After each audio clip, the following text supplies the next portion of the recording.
Hi guys, welcome back to my YouTube channel. I am officially done with Chocolat by Joanne Harris, and let's just go ahead and jump right into it. So, this is a second reread of Chocolat. The first time I read this book was at the beginning of this year in January, but this was before my YouTube channel, so now I'm going to bring it back to my YouTube channel. And yeah, so this book, I actually bought it from a library book sale here in my state. So yeah. Anyways, let's go ahead and jump right into it. So what I love about this book is that, first of all, the cover is beautiful, and it doesn't really give us much of like a spoiler of what the book is about. So that always makes me feel happy. And again, this book is such a short book. Even though it took me quite a while to finish it, I have a busy schedule. So, yeah. I will say this though, I love the book. I preferred the book over the movie. Even though there are some things in the movie that I like better than the book. Like, for example, when you meet Russia, I think that's how you say her name. I'm terrible with French names. If I was French, it wouldn't be a problem, but I'm terrible with French names. But when we first meet Russia, she is currently, I think, in New York. So then she follows the wind and come to, I think it's France, Paris. Not quite sure where she comes from, or where she comes to.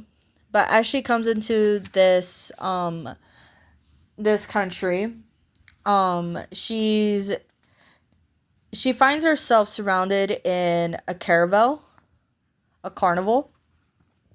and her daughter in the book, I actually like her a lot better than in the movie, because in the book, Anouk, she's very eccentric, she's very bubbly, she doesn't really take anything too seriously. What I mean by that is that her and her mom, they don't go to church. They're gypsies, I guess you could say, in a way. They just travel wherever the wind takes them. And um in this particular moment in time, she tries to befriend the locals, and the only one she befriends is Armand, who is this old lady in the neighborhood. She's very sweet, she's very kind. In the movie, she's kind of mean at first because she doesn't understand why Russia would come to her city. And she basically tries to tell her, like, you gotta go away, it's not gonna work out for you, yada yada yada. But in the book, she's very welcoming. I don't know if she met her when she was younger or she met her in a past life, but she says herself that I have met one of your ancestors. What name do you go by this time? And Russia tells her name and Anouk's name, and then introduce Pantouf. Now, Pantouf is an imaginary friend that Anouk and Russia could see, but in the book, Armand can see it, and Rock can see it. Rock? I don't know how to say his name, but if you can help me out, that'd be great. And so she starts befriending the locals, and some of the locals really do like her because she has opened a chocolate shop. So, and that's one thing I like about this book, is that whenever Russia makes something, it goes in full detail, not on how she makes it, but what she makes. And you could actually look it up on Google and see what it should look like. And the smells that they introduce through the book, you can actually smell it. I don't know. To me, when a book is that descriptive, I get lost into the sense of smell. So I actually will, like, try and just stay in that moment in the book to just take everything in. And sometimes I forget I'm reading, so I'm like, wait, what did I just read? I have to go back and reread it. So it takes me longer. Another thing I do like about this book is that instead of chapters, it gives you dates. Like, for example, on this page or in this chapter, you have February 14th, St. Valentine's Day. And you in this particular chapter you meet a guy named Gilamun, Gilaman, Gilame, and his dog Charlie. Now I don't have a problem saying Charlie, but I do have a problem saying this guy's name. So if you guys are French and you know how to say his name, please tell me how to say it, because I don't know. And this character, he makes me happy, but he also makes me sad. So when you meet his dog is very, very old, to where he is about to pass on to his next life.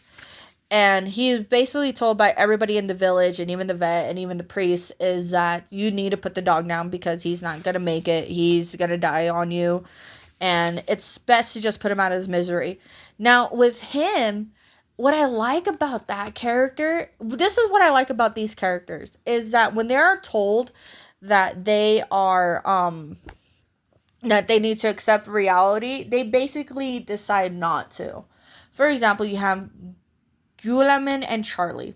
Charlie dies, but Gilliman actually doesn't put him down.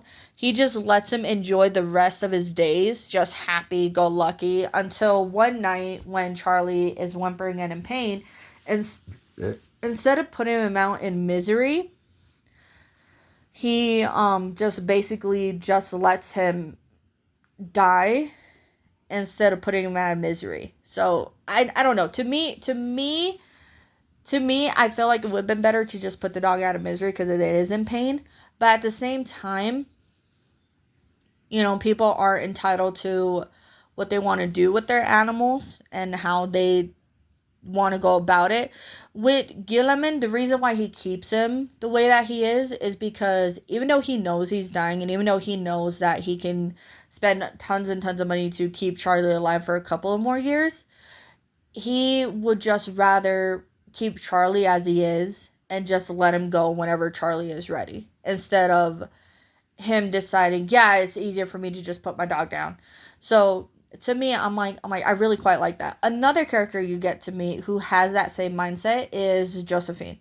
So Josephine is married to a guy, can't remember his name, but he's a jerk.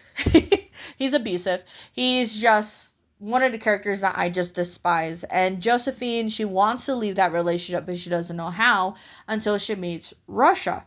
And Russia can see that she is struggling in her marriage, that she is just not happy in her marriage. So Russia basically tells her, you are free, you know, you could just walk away whenever you want, even though you're married, but still, you can walk away.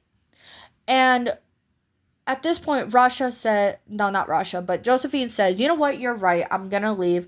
She grabs a couple of things and then she goes visit Russia before she leaves, and Russia tells her, hey, don't leave, because if you just run away from your problems, it's just gonna follow you. Like, you're never gonna get away with it. I grew up having to run away from my problems and it never solved anything, so that's why I'm back here to face my problems. And Josephine sees this and she goes, you know what, you're right.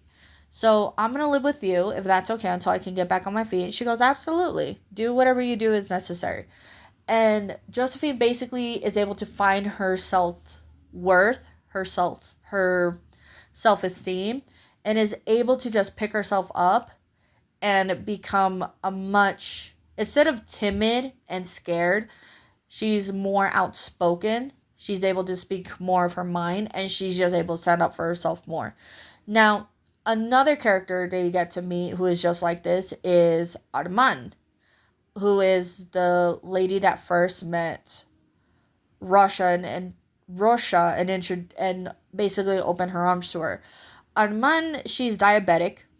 Her daughter wants to put her in a home, and they basically have a falling out to where Armand thinks that her daughter is keeping her grandson away from him, And basically, it's not true.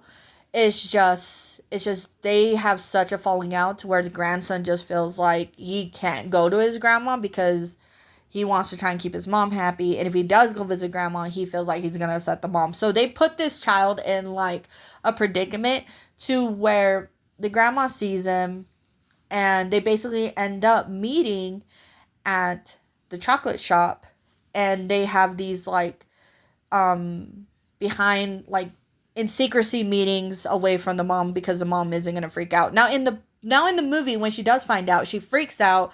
She's going off the rail crazy. But in the book, she actually says, "No, I'm actually quite happy that he's saying hi to grandma and that he's doing this." But I did make a comment saying, "Yeah, you get to inherit her money," and the son basically he basically tells his mom, "I'm not thinking about the money. I don't want to inherit her money. I don't want her to go just yet. Like, I barely just got a relationship with her. Why are you making this such a big pressure on me?" So I think it was just a misunderstanding between mom and son, which happens all the time. So I'm like, oh wow. So it was really good to see how Luke was able to just be his own person without having to feel like he has to cater to one side or the other. And so to me, that's beautiful. Another character is, you do see him, but I don't really know what his role in the book is, except for causing a love triangle, and his name is Roke, Rock, Roke. I don't know how to say his name. And he basically, he's a gypsy. Him and his other friends are gypsies, to where they're having a party and someone causes a fire onto his boat. And he just gets upset and he's trying to figure out who did it. Like, he's not really making friends at this point. Armand is basically paying him to fix her roof, and he accepts it because I guess he's a gypsy and he's stubborn. He doesn't like doing anything for free, nor out of pity, which makes sense. A lot of people feel that way. So I'm like, yeah, it makes sense why you feel the way you do.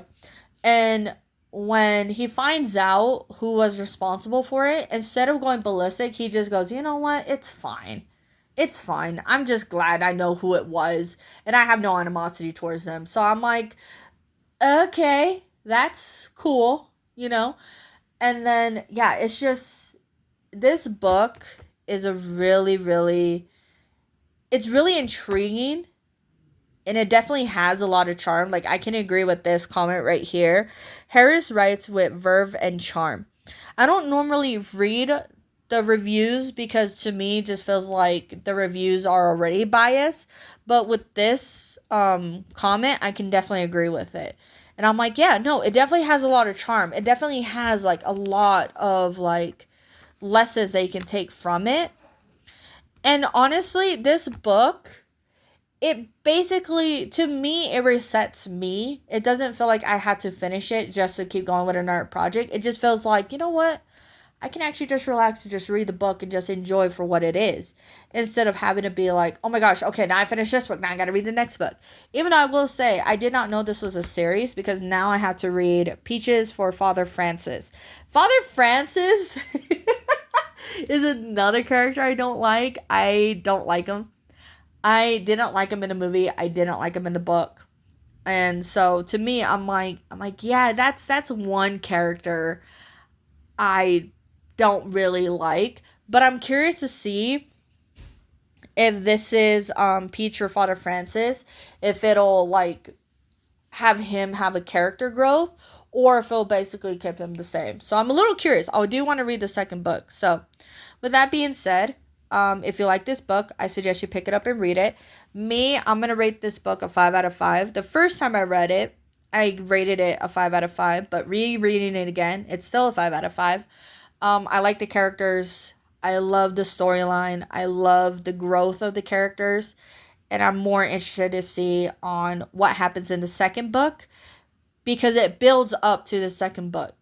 And I'm just curious to see on what other lessons those characters are going to face and how they will face it. Are they going to face it together? Are they going to face it separately? Is there going to be more loving and a friendship, or is there going to be more animosity and resentment? That's just where I'm headed. So I'm actually quite curious to read the second book. But other than that, sorry for the spoilers. If you want to read the book, I suggest you pick it up and read it. And I want to know what you guys think. So I'll see you guys on the next one. Bye.